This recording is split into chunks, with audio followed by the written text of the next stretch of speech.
ஒரு சில நபர்களுக்கு சிறுநீர் பாதையில் அல்லது வந்துட்டு சிறுநீரில் வந்துட்டு அடிக்கடி வந்து இன்ஃபெக்ஷன் ஆனது ஏற்படுவதுண்டு. ஸோ அது சம்பந்தமாக இந்த வீடியோ பதிவில் நாங்கள் பார்க்கலாம். அடிவயிற்று வலி, சிறுநீர் கழிக்கும் போது எரிச்சல் அல்லது நோவு, சிறுநீரானது வந்துட்டு டார்க் கலராக வந்துட்டு வெளியேறது, சில நேரங்களில் இந்த இன்ஃபெக்ஷன் கூடுதலாக இருக்குமாக இருந்தால் அதிகமாக நடுக்கத்துடன் கூடிய காய்ச்சல், இப்படியா நிலைமைகளானது ஏற்படும். மெயினாக பார்த்தீங்கன்னு சொன்னால் இது யார் யாருக்கெல்லாம் ஏற்படும் என்று சொன்னால், நீரிழப்பு ஏற்படுற நேரங்களில் இந்த நிலைமையானது ஏற்படலாம். குடும்ப உறவில் ஏற்படும் போதோ உங்களோட பார்ட்னரில் ஏதாச்சும் அந்த ப்ரைவேட் பார்ட்டில் வந்துட்டு இன்ஃபெக்ஷன் எதுவும் இருக்குமாக இருந்தால் அதன் மூலம் உங்களுக்கு என்ன செய்யலாம் சொன்னால் இப்படியா நிலைமைகளானது ஏற்படலாம்.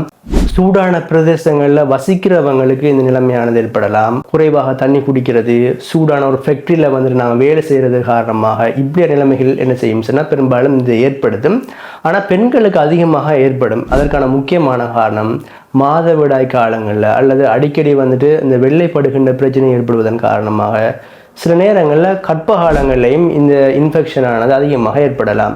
ஸோ இவங்க என்ன செய்யலாம் சொன்னால் இப்படிய நிலைமையானது தொடர்ச்சியாக இருக்குமா இருந்தால் சில பரிசோதனைகளை நாங்கள் செய்ய வேண்டும். முதலாவது வந்துட்டு யூரின் ஃபில் ரிப்போர்ட் நாங்கள் எடுத்து பார்க்கலாம். பார்த்துட்டு தேவைப்படுகின்ற பட்சத்தில் வந்துட்டு தொடர்ச்சியாக இந்த இன்ஃபெக்ஷன் காணப்படுமாக இருந்தால் கட்டாயம் நாங்கள் ஒரு முறை யூரின் கல்ச்சரை நாங்கள் கட்டாயம் பார்க்க வேண்டும்.